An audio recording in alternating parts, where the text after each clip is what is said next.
how's it going YouTube? So right now I'm playing Eye of Winter Aura Stacker, and it's pretty much just a nice change of pace from before because I have played Spark a lot.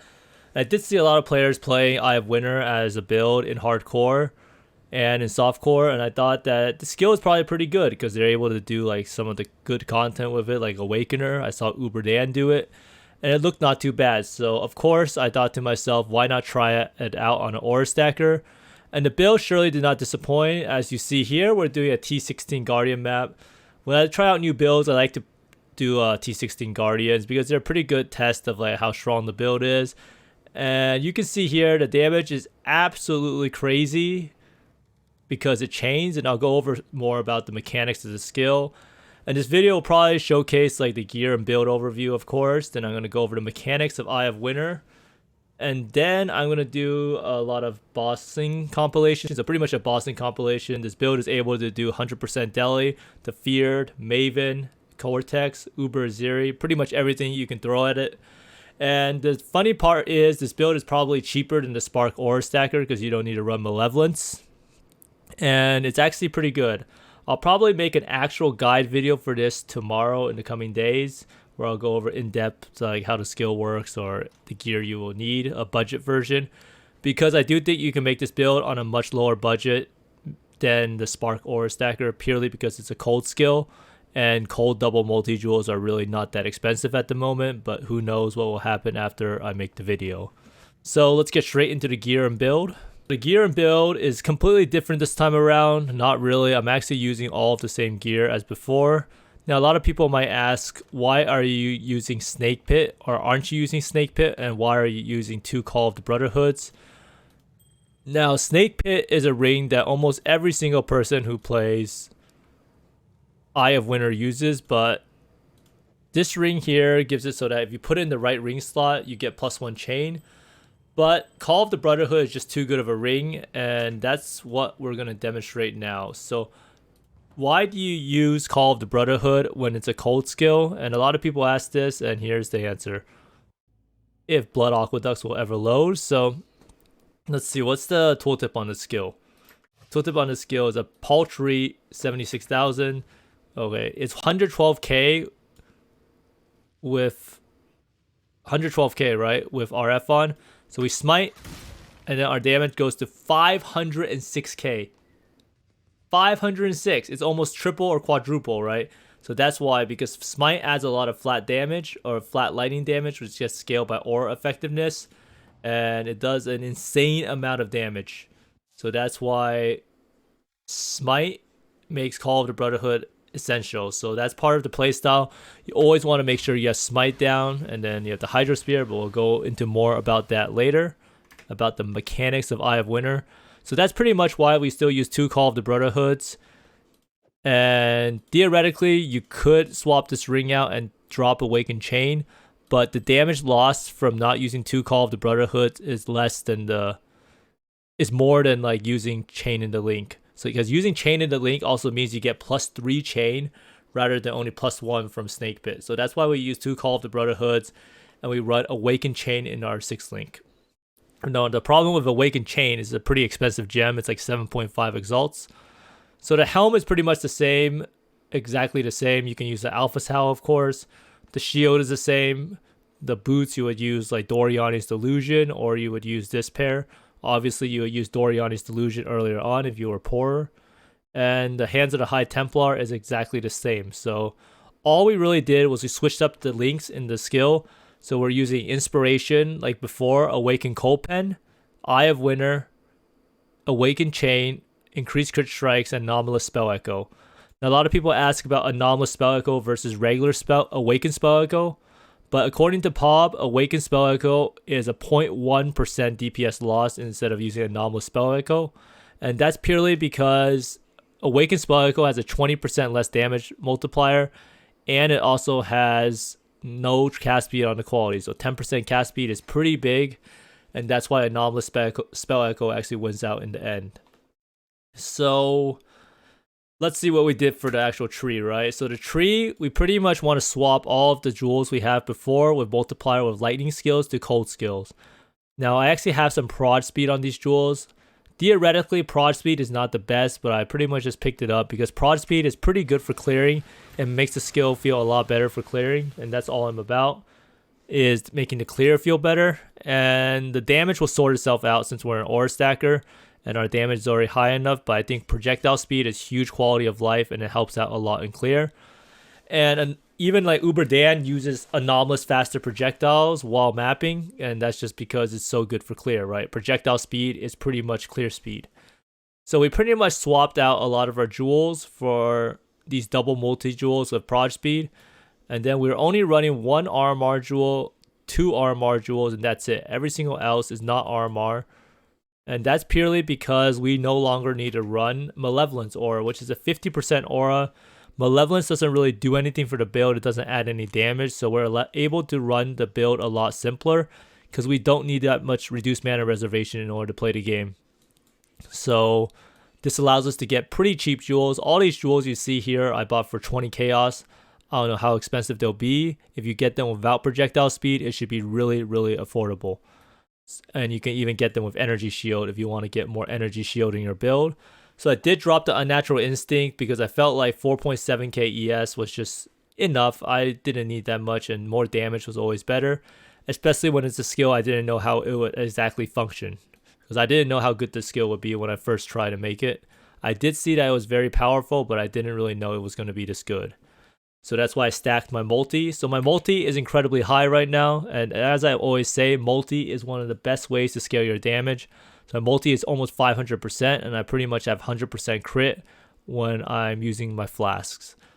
So yeah, it's like 78.75, and then the enemy on consecrated ground. So that's how you pretty much reach nearly 100% crit. So wait, actually consecrated ground doesn't give crit chance. Wait, the 146% doesn't get included.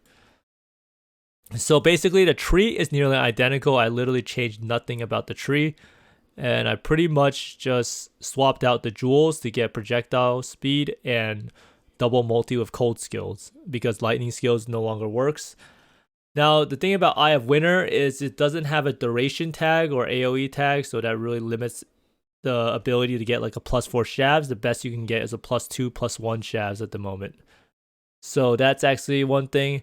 If you do have a +2, +1 shabs, Awakened Spell Echo will probably win out because +1 support gem level on Awakened gems is huge, right? So that's why we actually use Awakened Spell Echo, I think, in the end, if you have a +2, +1 shabs.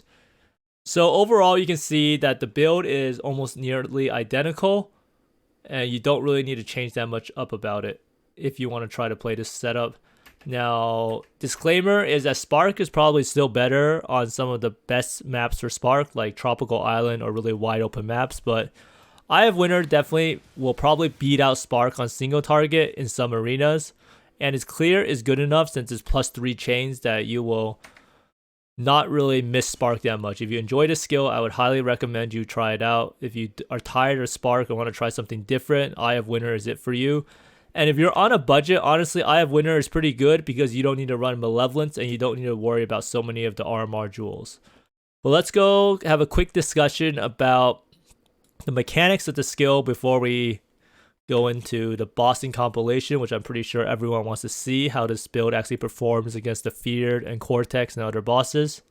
So first thing for any skill when you get it is you want to look at the alternate qualities. A lot of alternate qualities are completely game breaking. So Eye of Winter, I actually have the full collection, the trio, right? The regular Eye of Winter gives 20% increased cold damage. The Divergent Eye of Winter makes it so you have 34% reduced shard spiral angle during flight. And this pretty much means that you will shoot out more projectiles in the spiral. And you'll see when I put it in. And then this one increases the projectile speed. So you can see here I fired this one. This one is how it looks like normally with nothing else. And then Divergent Eye of Winter, you can clearly see that there's more projectiles being fired out because of the tighter spiral. And then Anomalous Eye of Winter, you can see the projectile is just super fast. So when you're doing map clearing, you kind of want to use Anomalous. And Divergent might be better for single target because it shoots out more spirals quickly. I'm not really sure, and it helps a shotgun maybe, perhaps, but I could not get my hands on a level 21 Divergent Eye of Winter, so I pretty much am using the regular Eye of Winter for bossing. Now, someone mentioned that you don't really want to have over 60% projectile speed because of the way the skill works for bossing. So if you're on bossing, you want to make sure projectile speed is around somewhere below 60%. Now, a useful interaction to know of the skill and how you'll do insane damage is Hydro Spear. So the way the skill works is the skill continually gains damage up to 200% more damage by the time they dissipate. So you want the projectiles to chain off the Hydro Spear and come back to hit the targets. Like say Alva was the boss, right? So you want to have the Hydro Spear max range if possible at the end of your flight of the projectile, and then have it chain back to hit Alva, right? So that's the way you get maximum damage on it.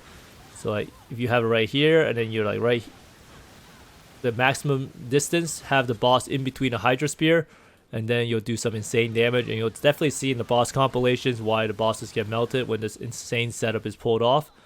So what this means is that the skill is kind of annoying to play on bosses that move around like Maven.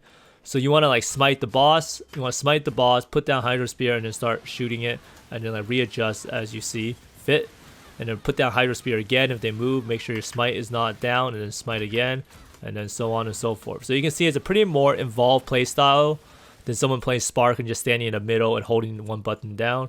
And that's just the way the skill works, right? So the way why it does so much damage is because it can chain off the Hydro Spear.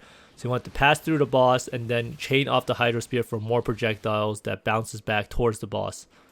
And that's how you will do maximum damage. So basically you take advantage of chain, and then you take advantage of Hydro Spear, and then you want to position the Hydro Spear a little bit away to take advantage of the fact that projectiles gain damage up to 200% more by the time they dissipate. And then we also change 3 times, which makes it incredible in mapping, right? Make sure to always keep smite up at all times. And the best gem for bossing in terms of alternate quality is probably the base gem. And maybe diversion could be better. I don't really think it would be. I think the base gem is just going to be better overall, and it's cheaper to get 21. And if you want to map and go super fast, make sure to get the projectile speed, and this will make it feel super speedy. So once again, put the Hydro Spear far away, position yourself so you're far away from the Hydro Spear and the boss is in between the Hydro Spear, and then just shoot away and make sure to smite and pop your flask. And that's how you do single target with the skill. Now for clear, it's pretty self-explanatory. You just shoot it. It's kind of like Spectral Shield Throw, and pretty much destroys everything with 3 chains. 3 chains is absolutely insane. You don't want to be 2 chains. You want to be 3 chains. Now most people play it with 1 chain, so they're completely screwed. So that's why Aura Stacker is pretty good, because you can run Awaken Chain into Link and completely dominate while still having enough damage. But let's get into the bossing compilation. I'll probably showcase a lot of fights, so you can judge yourself, and I'll show 100% Deli map. I did do all content in the game with this, so definitely all content viable. My gear is expensive, but I'm not really using anything out of this world. I'm still using a 5 passive point voices, no real double multi-RMR jewels to be seen, no RMR Might of the Meek or Intuitive Leap, so I'm like everyone else, a budget Andy. But let's get into the bossing.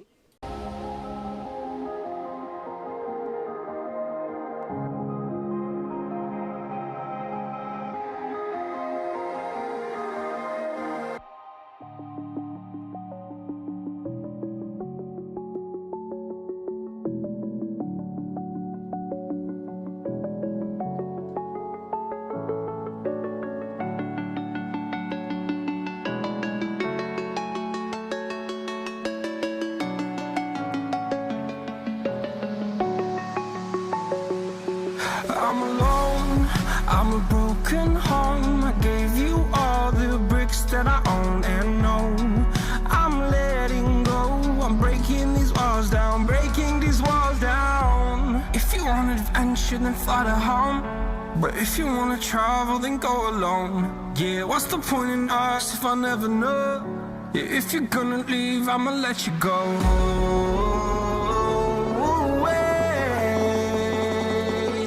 I'm tired of the pain. Go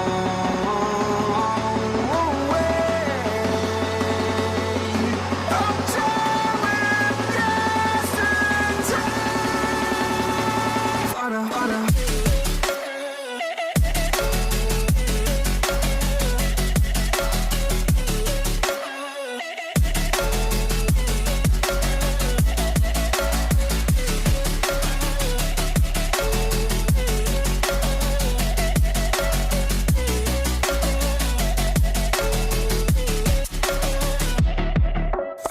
skull, where my demons dwell. My own little nightmare, I call it hell. Oh well, it's time to get back up, climbing and climbing. I'm done with this ride, is what I tell myself, so I could feel something else. Yeah, I guess I had my bad days, but it doesn't mean I lost my style. Darling, where were you when my heart was on the ground? I thought time would prove that you would stick around. I guess time stands still, a king without his crown. Now I'm breaking and you're faking, girl. You never made a sound.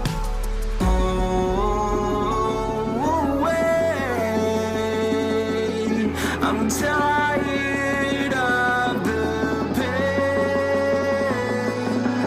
Go away. I'm tired of yesterday.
I'm on my own, broken alone. I feel the rain crashing down all around this empty town. I'm searching for the lost and found, but you don't care, you're unaware. Keep moving like the scars aren't even there. It's in the air like a blazing flare. Don't stare 'cause the flames will burn us. I thought you were the one for me, that's why I gave you everything. Held you close by the stormy seas. Oh, you meant the world to me. I used to kiss your head when you cried for me, hold your hand while the pain was over, keep you warm by the roaring sea. You meant the world to me.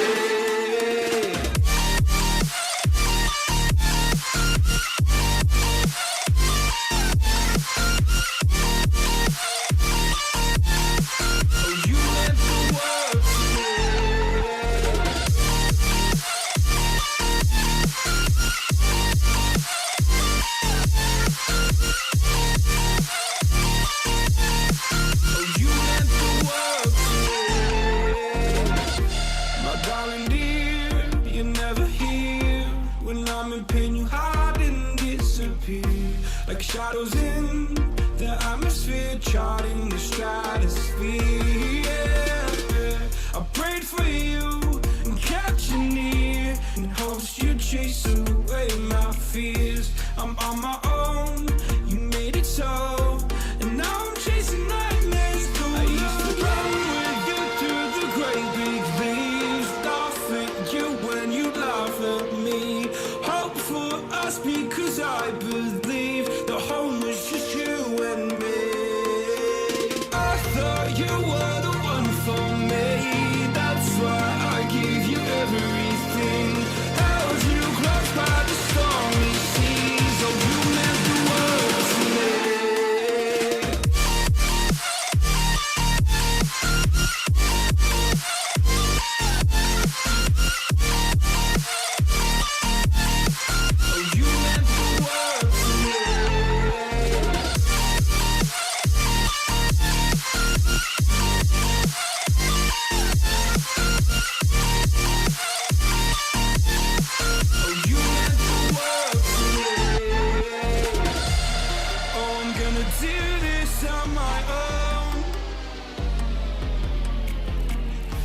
No point in blaming you, you did not know. Oh, I thought you were the one for me. That's why I give you everything. Held you close by the stormy seas. Oh, you meant the world to me.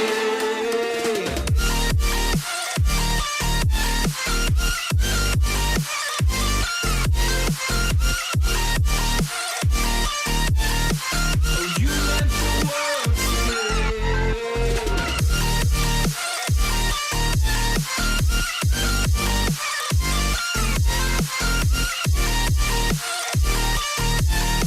Oh, you meant the world to me.